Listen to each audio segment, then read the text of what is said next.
ओम शांति। 9 सितंबर 2025 की मुरली से मुख्य पॉइंट है। आज बाबा ने कहा, मीठे बच्चे, अपने ऊपर आपे ही कृपा करनी है।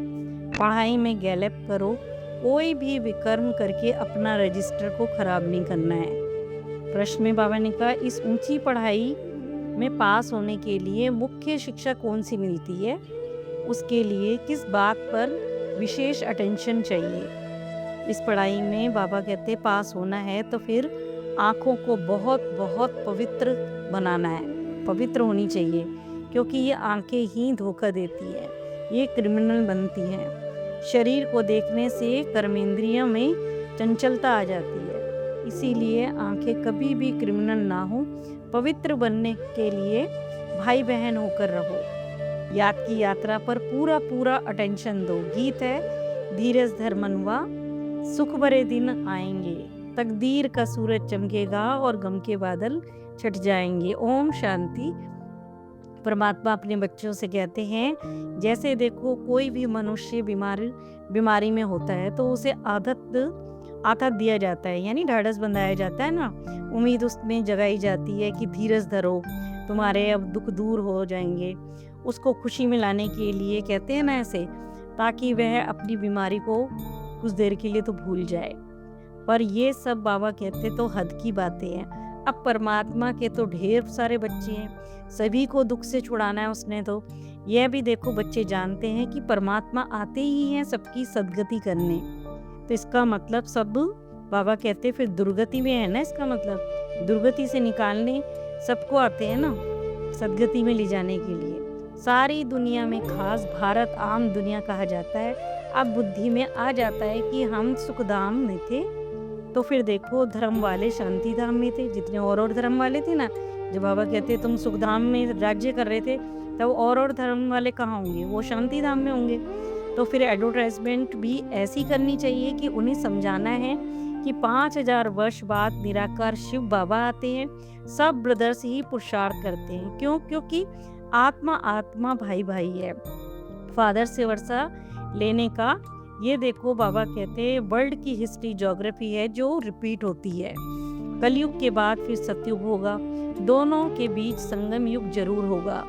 इसी को बाबा कहते हैं सुप्रीम पुरुषोत्तम कल्याणकारी युग कहा जाता है। अभी तुम्हारी बुद्धि का ताला देखो खुलता जा रहा है। नई दुनिया पुरानी दुनिया तुम अब समझते हो। पुराने झाड़ में जरूर पत्ते भी तो होंगे ना, नए झाड़ में थोड़े पत्ते होंगे, यानी सतयुग में तो थोड़ी आत्माएं होंगी और पुराने में तो ढेर सारी होंगी। वह है ही सतो प्रधान दुनिया ना। तो बाबा कहते फिर गुण उस समय देखो, सातों गुण सतो प्रधान है, प्रधानता है सतो प्रधान में। बाबा कहते उस समय आत्माओं ने याद और पढ़ाई 100% की होगी।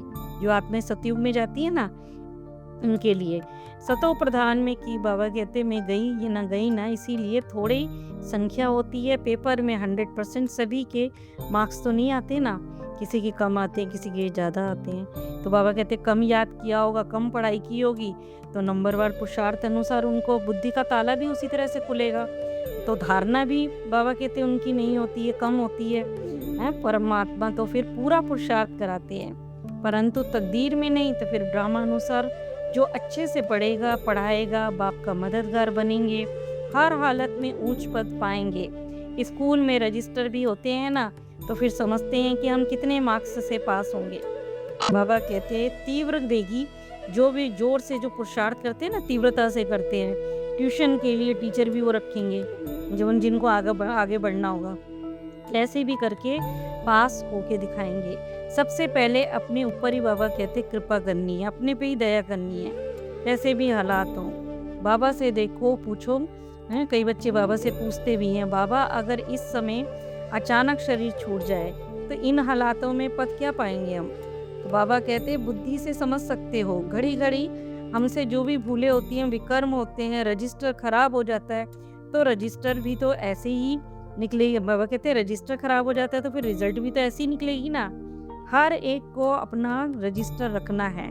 ड्रामा अनुसार खुद समझते हैं कि हमारा रजिस्टर तो बहुत खराब है, अंदर मन खाता है, अंदर ही अंदर लगता है कि हमारा रजिस्टर तो अच्छा है नहीं है, तो मार्क्स कैसे आएंगे। जैसे स्कूल में भी बाबा कहते हैं रजिस्टर से बच्चे का पता लगाया जा सकता है, पता चल जाता है ना कि इस रजिस्टर का तो फिर दुनिया में किसी को भी पता ही नहीं है। ये नाम ही है गीता पाठशाला। पाठशाला में एक सब्जेक्ट है, बाबा कहते हैं हम भविष्य में यह बनेंगे, लक्ष्मी नारायण जैसा पद पाएंगे, कहते हैं ना बाबा। जैसे देखो, जैसे वेद शास्त्र बहुत जो पढ़ते हैं तो उनको भी टाइटल मिलता है, कमाई भी होती है, कईयों की तो देखो बहुत कमाई होती है, परंतु वह कोई अविनाशी कमाई नहीं है, वह तो विनाशी कमाई है। यहाँ का धन यही रह जाएगा, बाबा कहते हैं ये तो अविनाशी कमाई है जो इन स्थूल नैनों से दिखती नहीं है पर जुड़ती रहती है, ये सच्ची कमाई है ना। यही बाबा कहते साथ जाएगी। तुम बच्चे जानते हो कि हम बहुत बहुत कमाई कर रहे हैं, विश्व के मालिक बन सकते हैं, सूर्यवंशी कल्प है। तो बाबा कहते जरूर बच्चे तख्त पर बैठेंगे ना, बहुत ऊंच पद पाएंगे। तुमको स्वप्न में भी ये सोचा था क्या, बाबा कहते तुमने सपने में, कि हम पुरुषार्थ कर इतना बड़ा राज्य पद पाएंगे? इसी को राजयोग कहते हैं। वह होता है क्योंकि ये राजयोग से प्राप्त कर रहे हैं ना, योग बल से हम प्राप्त कर रहे हैं। बाबा कहते हैं बैरिस्टर योग भी होता है, बैरिस्टरी जो पढ़ाता है तो उसके टीचर से योग हो जाता है इंसान का, वो जब भी पढ़ेगा तो टीचर की याद आएगी। ऐसे ही बाबा कहते हैं परमात्मा का भी है, डॉक्टर का भी योग होता है, जो पढ़ाता है उससे योग हो जाता है। और ये भी देखो सतयुग की सहज याद है। अपने को आत्मिक स्थिति में बाबा कहते टिकाना होता है, क्योंकि आत्मा में ही तो संस्कार बढ़ते हैं। बहुत आते हैं जो कहते हैं कि हम तो शिव की पूजा करते हैं, पर क्यों करते हैं ये कुछ भी नहीं जानते हैं। शिव को ही बाबा कहते हैं, और देखो किसी को भी बाबा थोड़ी ना कहेंगे। गणेश आदि की पूजा करते हैं, ब्रह्मा की तो पूजा नहीं होती ना। अजमेर में देखो भले ब्रह्मा का मंदिर है, वहाँ थोड़े ब्राह्मण लोग हैं जो पूजा करते होंगे, बाकी उनका गायन नहीं है, क्योंकि उनकी भी तो पुरुषार्थी अवस्था है ना। जैसे और पुरुषार्थी अवस्था का गायन नहीं होता, क्योंकि ऊपर नीचे स्थिति होती है। जैसे देखो कृष्ण और लक्ष्मी नारायण का कितना गायन है, ब्रह्मा का तो नाम ही नहीं है। क्यों बाबा कहते हैं वो इस समय सांवरा है, यानी उसकी भी बाबा कहते हैं आत्मा भी देखो अभी पुरुषार्थी है। ये सब बातें बुद्धि में रहे कि शिव बाबा हमको सुना रहे हैं। बाबा कहते हैं ये सारी बुद्धि में रहना चाहिए। ये टीचर की कथा कौन सुना रहा है, ये तो भगवान ही सुना रहा है ना। वह हमारा बाप भी है, टीचर भी है, बन शिक्षा भी देते हैं, और सदगुरु बन हमारी सदगति भी करते हैं। वह ज्ञान का सागर हमें पढ़ाकर त्रिकालदर्शी भी बनाते हैं। ज्ञान का तीसरा हमारा नेत्र भी खोलते हैं, तो तब तो हमें पता चलता है ना कि आत्मा अविनाशी है, इसका कभी विनाश नहीं होता है। पहले तो नहीं पता था ना। और आत्माओं का बाप भी अविनाशी है, यानी शिव। भक्ति में भी देखो पुकारते थे ना, हे ईश्वर हमको पतित से पावन बनाओ। अब आए हैं पावन बनाए, वर्ल्ड की हिस्ट्री ज्योग्राफी समझा रहे हैं। 84 का चक्र है, हम पतित क्यों बने। बाबा कहते अब समझना चाहिए कि हम पतित क्यों बने, जब हमें समझाया जा रहा है। पावन बन कहाँ जाना है, मनुष्य तो सन्यासी आदि के पास जाकर कहेंगे मन की शांति कैसे हो बताओ। ऐसे थोड़ी ही कहेंगे कि हम संपूर्ण निर्विकारी पावन कैसे बने।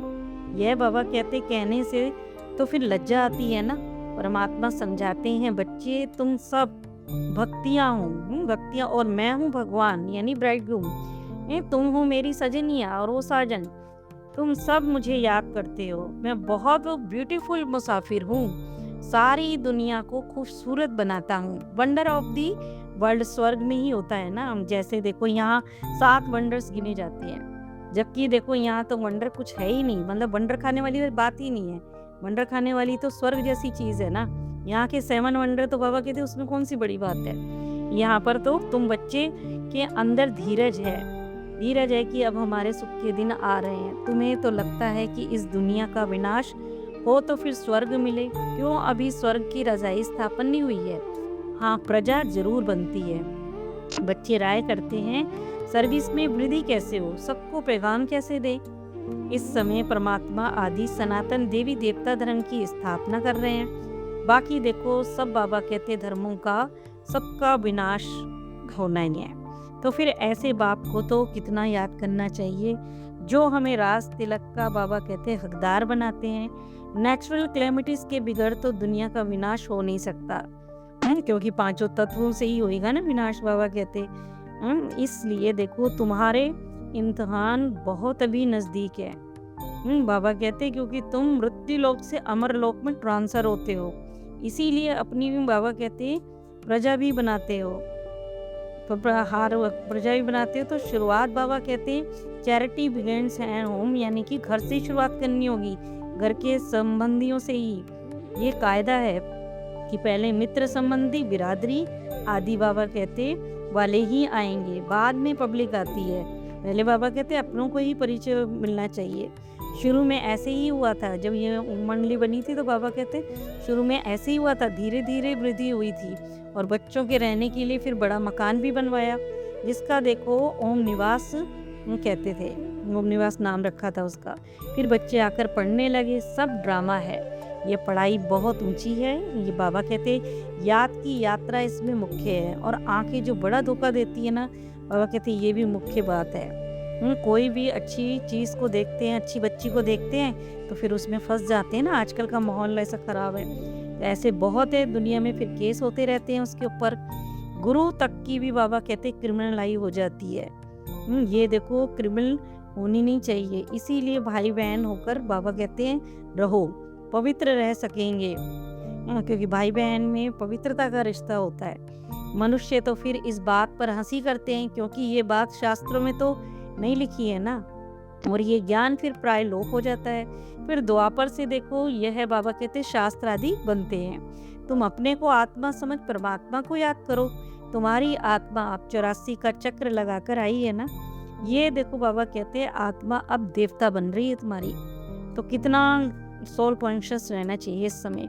कोई का भी 84 का चक्र है, कोई का तो फिर 50-60 जन्मों का भी पाठ है। बाबा कहते शुरू कब हुआ, बंद कब होगा, ये किसी को पता नहीं है। ये अनादि अविनाशी पार्ट है। जो अनादि अविनाशी होता है, जो खुद उसके ऊपर कोई नहीं। बाबा कहते होमवर्क और धारणा में अभी देखो इम्तिहान का समय बहुत नज़दीक है, इसीलिए पुरुषार्थ करके सबका कल्याण करना है। पढ़ना भी है तो पढ़ाना भी है। चैरिटी बिगिंस एट होम, बाबा कहते घर से शुरुआत भी करनी है। ये होमवर्क दिया। देही अभिमानी बन अविनाशी सच्ची कमाई जमा करनी है। अपना रजिस्टर रखना है, कोई भी ऐसा विकर्म ना हो जिससे रजिस्टर खराब हो जाए। रजिस्टर रखने से, चार्ट रखने से हमको हमारी कमियां पता चलती है, हमने क्या करी है, फिर उसको सुधारने का मौका मिलता है। वरदान सेवाधारी, यानी सबको उमंग उत्साह का सहयोग देकर शक्तिशाली बनाने वाले। अभी समय कम है और रचना ज़्यादा से ज़्यादा आने वाली है, यानी अभी और आत्माएं आएंगी। बाबा कहते सिर्फ इतनी संख्या में खुश मत हो जाओ, बहुत अभी आएंगे, अभी तो बहुत संख्या बढ़नी है। इसीलिए आपने जो भी पालना ली है उसका रिटर्न दो। पालना यानी जो परमात्मा ने ब्रह्मा द्वारा हमारी पालना की है ना, तो बाबा कहते अब रिटर्न का समय है। जो मैंने पढ़ाया लिखाया है वो और बच्चों को भी वही कराना है, ये रिटर्न देना है। आने वाली निर्बल आत्माओं को के सहयोगी बन, उन्हें समर्थ अचल अडोल बनाओ, तब देखो कहेंगे सच्चे सेवाधारी। स्लोगन में बाबा ने कहा रूह को जब जहां और जैसा चाहो स्थित कर लो। यही रूहानी ड्रिल है, यानी अपनी आत्मिक स्थिति को जब चाहूँ मैं तब वहीं पर स्थित कर लूँ, तब मैं सोचूं एग्जाम में पास हूँ। यह रूहानी ड्रिल है। ओम शांति।